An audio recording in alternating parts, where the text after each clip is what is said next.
જય સ્વામિનારાયણ. સહજાન વિદ્યાલયના video lecture શિક્ષણમાં આપ સર્વ વિદ્યાર્થી મિત્રોનું હાર્દિક સ્વાગત છે. ધોરણ 11 રસાયણ વિજ્ઞાન પ્રકરણ 11 પી વિભાગના તત્વો. આજના લેક્ચરમાં આપણે પી વિભાગનો પ્રથમ સમૂહ એટલે કે સમૂહ 13, જેને બોરોન સમૂહ તરીકે ઓળખવામાં આવે, એના તત્વોની ઇલેક્ટ્રોન રચના વિશે જોઈશું. તો સૌ પ્રથમ તો બોરોન સમૂહમાં કયા તત્વો આવેલા હોય એને આપણે પરમાણુ ક્રમાંક સાથે યાદ રાખવાનો પ્રયત્ન કરીએ. તો સમૂહ 13ના તત્વો એટલે કે બોરોન સમૂહના તત્વો યાદ રાખવા માટેનું એક સૂત્ર બનાવ્યું છે, યાદ રાખજો. બોર અલ્લાહ કા ગલ્લા, इंडिया का थेला, छेल्लू याद રાખવું હોય તો ની હો. બોર અલ્લાહ કા ગલ્લા, ઇન્ડિયા કા થેલ્લા ની હો. બરોબર. અહીંયા બોર માટે બી અને તત્વનું નામ છે બોરોન. એનો પરમાણુ ક્રમાંક છે 5. અલ્લાહ એટલે સંજ્ઞા લખવાની એલ અને તત્વનું નામ છે એલ્યુમિનિયમ. બરોબર. એનો પરમાણુ ક્રમાંક આમ 8 ઉમેરીએ એટલે એલ્યુમિનિયમનો પરમાણુ ક્રમાંક 5 ને 8 13. ગલ્લા એટલે સંજ્ઞા GA, તત્વનું નામ છે ગેલિયમ. બરોબર. એમાં 18 ઉમેરવાના. 5માં 8 ઉમેરો, એમાં 18 ઉમેરો. 13 ને 18 થાય 31. બરોબર. એટલે ગેલિયમનો પરમાણુ ક્રમાંક છે 31. ઇન્ડિયા IN, તત્વનું નામ છે ઇન્ડિયમ. બરોબર. એમાં 18 ઉમેરો. 8 ને 1 9, 3 ને 1 4, 49. એટલે ઇન્ડિયમ તત્વનો પરમાણુ ક્રમાંક છે 49. થેલ્લા, એની સંજ્ઞા છે TL, તત્વનું નામ છે થેલિયમ. બરોબર. એમાં 32 ઉમેરવાના. 9 2 11 નો એકડો, વધી પડે 1 4 ને 5 ને 3 8. એનો પરમાણુ ક્રમાંક થશે 81. અને છેલ્લું નવું શોધાયેલું તત્વ છે નિહોનિયમ. નિહો એટલે NH, નિહોનિયમ. બરોબર. એનો પરમાણુ ક્રમાંક છે 113. અને આનું પહેલું તત્વ બોરોન છે એટલે આ બોરોન સમૂહ તરીકે ઓળખાય છે. ફરીથી યાદ રાખો. બોર અલ્લાહ કા ગલ્લા, ઇન્ડિયા કા થેલ્લા. આટલે સુધી લખવું હોય તો આ મુખ્ય તત્વો, અને એક વધારાનું નવું શોધાયેલું તત્વ છે 113 નંબરનું નિહોનિયમ. એને ઉમેરવું હોય તો આમ બોલવાનું: બોર અલ્લાહ કા ગલ્લા, ઇન્ડિયા કા થેલ્લા ની હો. બોર એટલે બી, બોરોન, અલ્લાહ એટલે AL, એલ્યુમિનિયમ, ગલ્લા એટલે GA, ગેલિયમ, ઇન્ડિયા કા એટલે IN, ઇન્ડિયમ, થેલ્લા એટલે TL, થેલિયમ, નિહો એટલે NH, નિહોનિયમ. પરમાણુ ક્રમાંક 5, 13, 31, 49, 81 અને 113. તો એ સમૂહ 13 છે તો તમે જો બીજું અને છઠ્ઠું તત્વ એમાં 13 આવે. એટલે બીજું તત્વ એનો પરમાણુ ક્રમાંક 13 હોય અને છેલ્લું છઠ્ઠું તત્વ છે એનો પરમાણુ ક્રમાંક 113 હોય છે. આમ સમૂહ 13ના તત્વો તો આપણે જોઈએ કે તત્વનું નામ, એની સંજ્ઞા, પરમાણુ ક્રમાંક, અને પછી એની ઇલેક્ટ્રોન રચના આપણે દર્શાવીશું અને એની ઇલેક્ટ્રોન રચનાની ખાસિયત સમજાવીશું. તત્વ આપણે બોલીએ તો બોર અલ્લાહ કા ગલ્લા, ઇન્ડિયા કા થેલા ની હો. બરોબર. તો એની આપણે પહેલા એની સંજ્ઞા લખીએ, હવે એનું નામ લખીશું. તત્વની સંજ્ઞા, તત્વનું નામ. Boron, aluminium, gallium, indium, thallium, nihonium. બરોબર. એનો પરમાણુ ક્રમાંક જોઈએ તો બોરોન તત્વનો પરમાણુ ક્રમાંક 5, એલ્યુમિનિયમ તત્વનો પરમાણુ ક્રમાંક 13, 13 ને 18 31, 31 ને 18 ઇન્ડિયમનો પરમાણુ ક્રમાંક 49, થેલિયમનો પરમાણુ ક્રમાંક એમાં 32 ઉમેર એટલે 81, અને નિહોનિયમનો પરમાણુ ક્રમાંક 113. હવે આપણે એની ઇલેક્ટ્રોન રચના લખવાની છે. હવે ઇલેક્ટ્રોન રચના લખવા માટે આપણને કક્ષકોની ઉર્જાનો ક્રમ યાદ હોવો જોઈએ, બરોબર? તો એના માટેની આપણી ટ્રીક આ પ્રમાણે છે કે 4 ખાના બનાવવાના. આ પહેલું ખાનું, આ બીજું ખાનું, આ ત્રીજું ખાનું અને આ ચોથું ખાનું, બરોબર? એમાં એકડા લખવાના 1 2 2 3 3 4 4 અને 5. પહેલા ખાનામાં એક નંબર લખવાનો, બીજા ખાનામાં 2 નંબર, તો 2 3 3 4. ત્રીજા ખાનામાં 3 નંબર લખવાના, 3 4 5 4 5 6. ચોથા ખાનામાં 4 નંબર લખવાના, 4 5 6 7 5 6 7 8. હવે તમારે કક્ષકો લખવાની. પહેલા ખાનામાં એક જ પ્રકારની કક્ષક લખવાની, એસ એસ. બીજામાં આ બાજુથી લખીએ તો એસપી એસપી કહેવાનું, અથવા તો એમ કહેવાનું પીએસ પીએસ. એસ એસ પછી પીએસ પીએસ પછી ડીપીએસ ડીપીએસ પછી એફ ડીપીએસ અથવા ફેંકુ ડીપીએસ ફેંકુ DPS, F DPS F DPS. તો આ થઈ ગયો કક્ષકોની ઉર્જાનો ક્રમ, બરોબર? 1s કક્ષકની ઉર્જા સૌથી ઓછી, એના કરતાં વધારે 2s 2p 3s 3p. આ રીતે આ કક્ષકોનો ઉર્જાનો ક્રમ ખબર હોય એના આધારે આપણે ઇલેક્ટ્રોન રચના લખી શકીએ.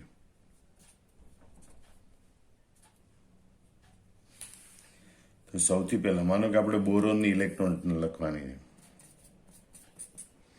તો બોરોન માટે આપણે જોઈએ તો એનો પરમાણુ ક્રમાંક 5 છે.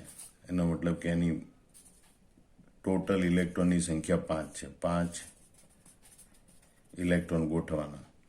એસ કક્ષકમાં વધુમાં વધુ 2 ઇલેક્ટ્રોન ગોઠવાય, પીમાં વધુમાં વધુ 6 ગોઠવાય.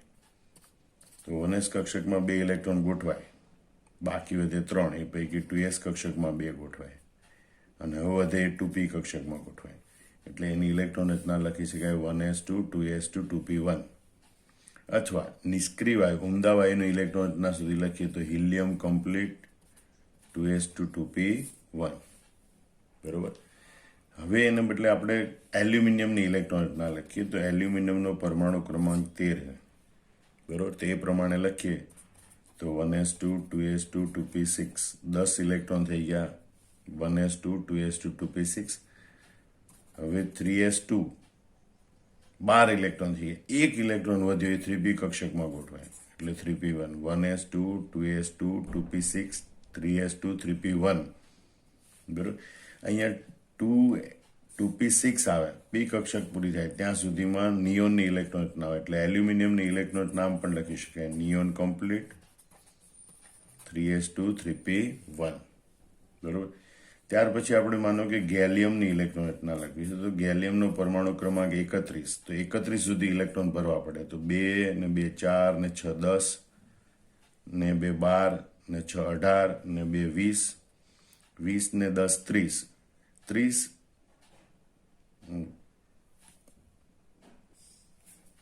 ને 1 31, બરોબર? એટલે 4p કક્ષક અહીંયા સુધી કક્ષકમાં ઇલેક્ટ્રોન ગોઠવાશે 31 સુધી. આપણે આમ લખીએ તો 1s2 2s2 2p6 પછી 3s2 3p6 3s2 3p6 પછી 4s2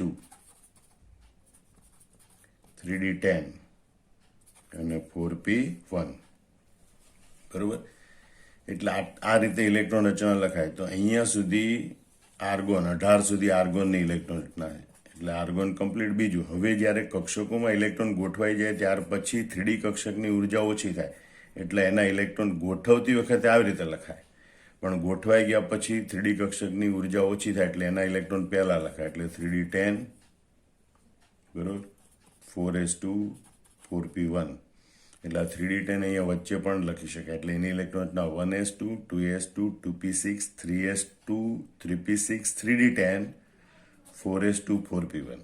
આ રીતે દર્શાવે. અને ટૂંકમાં લખવું હોય તો આ રીતે દર્શાવે, argon complete 3d10 4s2 4p1. આ રીતે બાકીના તત્વોની ઇલેક્ટ્રોન રચના પણ દર્શાવી શકાય જે અહીંયા દર્શાવેલી છે. ઉમદા વાયુ સાથેની ઇલેક્ટ્રોન રચના આપણે ટૂંકમાં દર્શાવવી હોય તો પ્રથમ ઉમદા વાયુની ઇલેક્ટ્રોન રચના લખવાની. હી ની આર क्रीजेरेन, बरोबर. हीना नीना और करीना जेरोक्स कढावे रीना.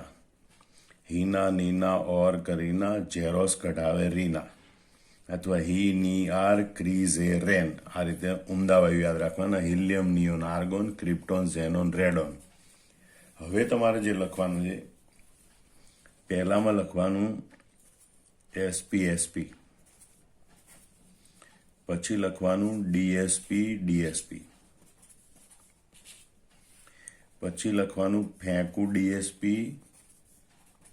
ડીએસપી, બરોબર. આ રીતે. હવે આ તત્વોની સામાન્ય ઇલેક્ટ્રોન રચના NS2NP1 છે. N એટલે બાહ્યતમ કોષનો મુખ્ય ક્વોન્ટમ આંક, બરોબર, જે અહીંયા N બરાબર 2 થી 6, અહીંયા 2, 3, 4, 5, 6, અને આ નવું શોધાયેલું તત્વ લઈએ તો N બરાબર 2 થી 7 ગણીશું અહીંયા, બરોબર. એટલે અહીંયા S કક્ષક છે તો પહેલા માટે 2s2p, બીજા તત્વ માટે 3s3p, પછી 4s4p, પછી 5s5p, 6s6p, 7s7p, બરોબર. જોઈ લો, બરોબર. એટલે S અને P કક્ષક માટે મુખ્ય ક્વોન્ટમ આ રીતે લખાય. હવે અંદરની કક્ષક માટે એના મુખ્ય ક્વોન્ટમ આંકના એકનો ઘટાડો થાય. અહીં 4 છે તો અહીંયા 3D કક્ષક, અહીંયા 5 છે તો અહીં 4D કક્ષક, અહીંયા 6 છે તો અહીંયા 5D કક્ષક, અને એક ઓર ઘટાડો એટલે 4f કક્ષક. 7 છે તો 6D કક્ષક, અને અહીંયા 5f કક્ષક, બરોબર. એટલે અહીંયા આવે બોરોનની ઇલેક્ટ્રોન રચના આવે હિલિયમ કમ્પ્લીટ 2s2 2p1. એલ્યુમિનિયમની ઇલેક્ટ્રોન રચના આવે neon complete 3s2 3p1. ગેલિયમની electron રચનામાં 4s2 4p1 આવે, પણ અંદરની 3D કક્ષક સંપૂર્ણ ભરાયેલું એટલે કે 3d10 હોય, બરોબર. ઇન્ડિયમની ઇલેક્ટ્રોન રચનામાં ક્રિપ્ટોન કમ્પ્લીટ 5s2 5p1 આવે, પણ અંદરની 4D કક્ષક સંપૂર્ણ ભરેલી હોય, એટલે એમ લખાય krypton complete 4d10 5s2 5p1, બરોબર. થેલિયમની ઇલેક્ટ્રોન રચના ઝીનોન કમ્પ્લીટ 6x2 6p1, પણ એની પહેલાની 5D કક્ષકમાં 10 ઇલેક્ટ્રોન હોય, 4f કક્ષકમાં 14 ઇલેક્ટ્રોન. આ બંને કક્ષકો સંપૂર્ણ ભરાયેલી હોય, અને એટલે થેલિયમની ઇલેક્ટ્રોન રચના થાય xenon complete 4f14 5d10 6s2 6p1. અને નિયોનિયમની ઇલેક્ટ્રોન રચના, બરોબર, એમાં 7s2 7p1, અંદરની 6D કક્ષકમાં 10 ઇલેક્ટ્રોન, 5 કક્ષકમાં 14 ઇલેક્ટ્રોન. એટલે માટે એની ઇલેક્ટ્રોન રચના થાય 5f14 6d10 7s2 7p1. ફરતી યાદ कर लो. समूह 13 એટલે बोर, अल्लाह का गल्ला, इंडिया का थेला, निहो, बरोबर. बोरोन એનો પરમાણુ ક્રમાંક 5, 13, 31, 49, 81 અને 113.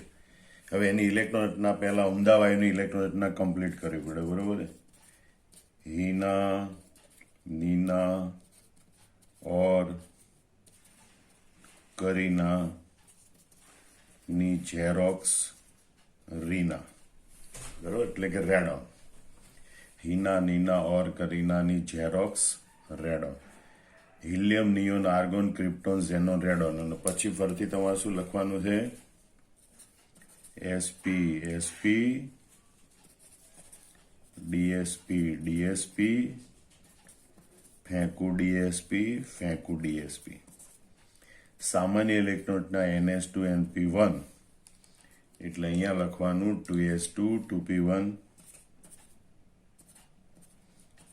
3s2 3p1, 4s2 4p1, 5s2 5p1, 6x2 6p1, 7s2 7p1. અંદરની બાજુ અહીંયા 4s કક્ષક છે, 3D કક્ષક એ સંપૂર્ણ ભરાયેલું, 5s2 કક્ષક છે, 4d10, બરોબર. જ્યારે ઝેનોન નેનોનમાં એ 6x2 છે તો અહીંયા 5d10 4f14, અહીંયા 7 છે તો એક કક્ષક ઓછી, એનો એક પરમાણુ ક્રમાંક, એક મુખ્ય ક્વોન્ટમાંક ઘટતો જાય, પરમાણુ ક્રમાંક નહીં પણ મુખ્ય ક્વોન્ટમાંક. 7 છે તો અહીંયા 6d10, 6 છે તો 5 14. બરોબર, તો આ પ્રમાણે આ બધાની ઇલેક્ટ્રોન રચના યાદ રાખી શકાય છે. હવે આપણે આ ઇલેક્ટ્રોન રચનાની લાક્ષણિકતા લખીએ. બરોબર, તો સૌ પ્રથમ કહેવાય કે ભાઈ આ તત્વોની બાહ્યતમ કોષની સામાન્ય ઇલેક્ટ્રોન રચના NS2NP1 છે. બરોબર, આ તત્વની સામાન્ય એટલે બાહ્યતમ કોષ એટલે કે સૌથી બહારની કક્ષા છે એની. તો આ બોરોન માટે સૌથી બહારની કક્ષા બીજી છે અને એલ્યુમિનિયમ માટે એ ત્રીજી છે, ગેલિયમ માટે ચોથી, ઇન્ડિયમ માટે પાંચમી, એમ. એટલે બાહ્યતમ કોષની સામાન્ય ઇલેક્ટ્રોન રચના NS2NP1 છે. હવે એમાં ખાસિયત જોઈએ તો બોરોન અને એલ્યુમિનિયમમાં બાહ્યતમ કોષથી અંતરના ભાગમાં એટલે કે અંતર્ભાગમાં ઊંડા વાયુની ઇલેક્ટ્રોન રચના છે. એટલે આ બાહ્યતમ કોષ છે એનાથી સીધી અંદર આ ઊંડા વાયુની ઇલેક્ટ્રોન રચના છે. જ્યારે ગેલિયમ અને ઇન્ડિયમમાં અંતર્ભાગમાં ઊંડા વાયુની ઇલેક્ટ્રોન રચના ઊંડા વાયુની ઇલેક્ટ્રોન રચના છે ઉપરાંત ડી કક્ષકના 10 ઇલેક્ટ્રોન હોય છે.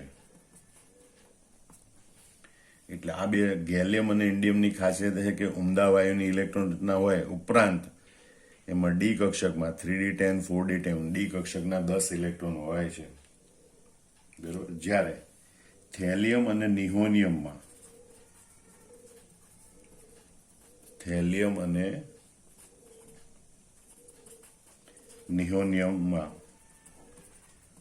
અંતર્ભાગમાં એટલે કે અંદરના ભાગમાં બાહ્યતમ કોષ આ છે. બરોબર, એના અંદરના ભાગમાં આ ઊંડા વાયુની ઇલેક્ટ્રોન રચના ઉપરાંત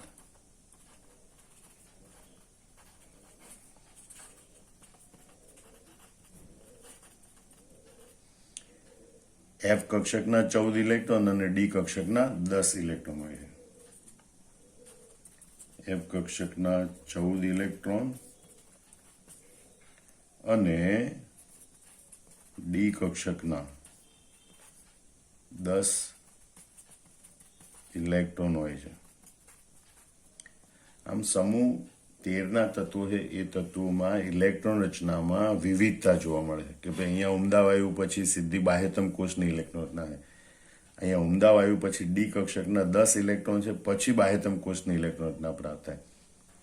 અને ઝેનોન અને રેડોન એમાં ઊંડા વાયુની ઇલેક્ટ્રોન રચના પછી 4f અને 5d કક્ષક સંપૂર્ણ ભરાયેલા છે, પછી ઊંડા વાયુની ઇલેક્ટ્રોન રચના છે. એટલે કે હિલિયમ અને નિયોનમાં બાહ્યતમ કોષની અંદરની બાજુ સંપૂર્ણ ભરાયેલી કક્ષક નથી. આર્ગોન અને ક્રિપ્ટોનમાં બાહ્યતમ કોષની ઇલેક્ટ્રોન રચના પહેલા સંપૂર્ણ ભરાયેલી ડી કક્ષક હાજર છે. ઝેનોન અને રેડોનમાં બાહ્યતમ કોષની ઇલેક્ટ્રોન રચના અને ઊંડા વાયુની ઇલેક્ટ્રોન રચના વચ્ચે એટલે કે બાહ્યતમ કોષની ઇલેક્ટ્રોન રચના પહેલા F અને ડી કક્ષકો સંપૂર્ણપણે ભરાયેલી હોય છે. આમ અંદરની બાજુ જે આ ડી કક્ષકો અને F અને ડી કક્ષકોની હાજરી છે એના કારણે આ સમૂહના ગુણધર્મોમાં ભૌતિક અને રાસાયણિક ગુણધર્મોમાં ઘણા ફેરફાર જોવા મળે છે. બરોબર, જેમ ઉપરથી નીચે તરફ જેમ ધાત્વિક ગુણધર્મો વધતો જાય, નહીતર એક જ સમૂહના બધા તત્વો એના ગુણધર્મ સરખા હોવા જોઈએ. પણ અંદરની બાજુ આવેલી ડી અને F અને ડી કક્ષકોની હાજરીને કારણે આ સમૂહના તત્વો છે એના ભૌતિક ગુણધર્મો, એના કે રાસાયણિક ગુણધર્મો એમાં ફેરફાર થતો જોવા મળે છે. આમ ઇલેક્ટ્રોન રચનામાં જોવા મળતા તફાવતને લીધે આ તત્વોના ભૌતિક અને રાસાયણિક ગુણધર્મોમાં ઘણી વિવિધતા જોવા મળે છે. તમે જુઓ, બોરોન એ અધાતુ તત્વ છે, ત્યાર પછીના તત્વો એ નરમ ધાતુ તત્વો છે. નહીતર એક જ સમૂહના બધા તત્વો કાં તો ધાતુ તત્વો હોવા જોઈએ કાં તો અધાતુ તત્વો હોવા જોઈએ. પણ આ ઇલેક્ટ્રોન રચનાના ફેરફારને કારણે આ પ્રથમ બોરોન તત્વ છે એ અધાતુ તત્વ તરીકે વર્તે છે, જ્યારે એલ્યુમિનિયમ, ગેલિયમ, ઇન્ડિયમ, થેલિયમ એ ધાતુ તત્વો તરીકે વર્તે છે. એટલે સમૂહ ઉપરથી નીચે તરફ જતા ધાત્વિક ગુણધર્મ પણ વધતો જાય છે. આમ સમૂહ 13ના તત્વોની સંજ્ઞા, એના નામ, એના પરમાણુ ક્રમાંક અને એની ઇલેક્ટ્રોન રચના બરોબર યાદ કરી નોટબુકમાં લખી નાખવાનું. ત્યાર પછી આ ઇલેક્ટ્રોન રચનાની 5 ખાસિયતો પણ અવશ્ય મોઢે કરી યાદ કરી અને લખી નાખવાની. જય સ્વામિનારાયણ.